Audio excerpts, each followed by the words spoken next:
Nobody wants to listen to a flat, emotionless story about your greatest achievement. If you just say, I was happy, you are losing your listener instantly. By the end of this episode, you will have the exact vocabulary and natural expressions to paint a vivid picture of your best moments, turning everyday conversations into unforgettable stories without sounding like a robot. Wait, are you talking about me? Because I literally just did that yesterday. Seriously? Tell me what happened, John. I was watching the new SpaceX rocket launch. It was incredible. But when I told my American coworker about it, Let me guess. You said, I was very happy and it was very good. yes, and he just nodded and changed the subject. It felt like my emotion hit a brick wall. I see your point. That is the global pain for English learners. You have these massive feelings inside, but the English words coming out are just flat. Exactly. I know big words, but I forget them when I am excited. How do I fix this? We are going to use something I call the camera pan feeling. Instead of telling them the emotion, we show them your physical reaction. The camera pan? Like a movie director? Let me think. How does that work with language? Think about coffee. If I give you a great espresso, you do not just say, it is hot. You say, it woke me up instantly. You describe the effect it has on you. Oh, so instead of I am happy, I describe what my body is doing? Exactly. Let us look at your SpaceX story. When the rocket landed, what did you actually do in your living room? I jumped off the couch and shouted. I could not believe it worked. There you go. The natural way to say this is, I jumped out of my seat. Or, I was completely blown away. Do you feel the difference? Wait, that sounds so much cooler. I was completely blown away. It is like the wind of the rocket pushed me back. Yes, the common mistake is translating, I felt very good. It is a direct translation trap. Native speakers want to feel your energy. This makes so much sense. Hey guys, if you also translate directly and sound like a robot, you should probably hit that subscribe button right now. Smooth transition, John. Yes, subscribe so we can figure this out together. Now, let us look at another massive cultural moment. Sports. Oh man, when Messi finally won the World Cup, I was crying in the coffee shop. And if someone asked you how you felt, what is the default, boring English answer you would give? I would probably say, I was very emotional. It was a happy day. It sounds so sad when I say it out loud. It sounds like a news report, not a memory. Let us use the fading memory feeling. When you saw him lift the trophy, what happened to the world around you? Everything stopped. I literally could not speak. I was just staring at the screen. Perfect. So your phrase is, I was completely speechless. Or, I was on cloud 9.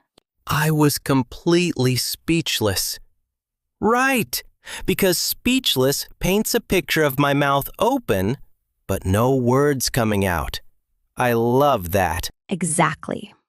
When you say, I was on cloud 9, it gives the feeling of floating away from reality because the joy is so huge. That is so much better than very happy. What about getting a new gadget? Like when I unboxed my new iPhone. Good question. What is the mistake learners make here? They usually say, I was very excited. Wait, is excited wrong? I thought that was a good word. It is not wrong, but it is weak. It is like putting standard gas in a luxury car. We need the heartbeat feeling. How did your chest feel? My heart was racing. I was tearing the box open like a little kid on Christmas. So you can say, I was thrilled to bits. Or my favorite, I could not contain my excitement. I could not contain my excitement. That literally means the feeling was too big for my body to hold. That is deep. Yes, you are showing them the container overflowing. You are not just giving them a boring dictionary definition. I see. Let us switch gears. What about a beautiful vacation moment? Like when I stood on the beach in Hawaii. What did you text your family when you saw the ocean? I texted, "The view is very beautiful. I like it here." I am starting to realize I sound like an alien reporting back to my home planet. Do not worry. The confusion comes from translating very beautiful. Instead, give me the breath feeling. What did your lungs do? I gasped. I literally stopped breathing for a second because the water was so blue. That is it. Native speakers say, it took my breath away. It means the beauty physically stopped you from breathing. Wow, it took my breath away. That is poetry, Mary. I am stealing that for my next Instagram caption. Please do. Let us look at one more scenario. What about surviving something difficult, like a terrible English exam? Oh, that is easy.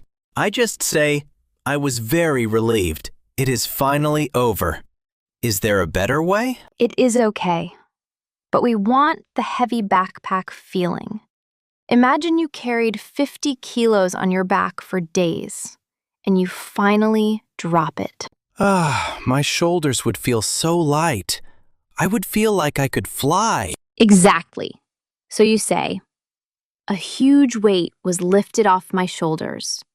It tells the listener how much stress you were holding. That is so visual. A huge weight was lifted off my shoulders. I love how English uses the body to explain feelings. Yes, the secret to speaking natural English is to stop translating words and start translating sensations. So, to wrap this up, we stop using very plus a boring adjective. We use the camera pan, the heartbeat, and the breath feelings. You got it perfectly, John. When you do this, people actually want to listen to your stories because they can feel them with you. This completely blew my mind today. A huge weight is lifted off my shoulders because I know how to tell stories now. Excellent use of the phrases. Now, we have a mission for our listeners. We want to hear from you. Yes! What was your absolute best moment this year? Did you pass a test, buy a new gadget, or take a great trip? Tell us the story in the comments. But remember, do not use the word very happy. Try using one of our feeling phrases to describe it. I will be reading all of them. And guys, if you want to keep upgrading your natural English, make sure to subscribe and click the next video right here on the screen. We will see you in the next episode. Keep practicing and keep telling those amazing stories.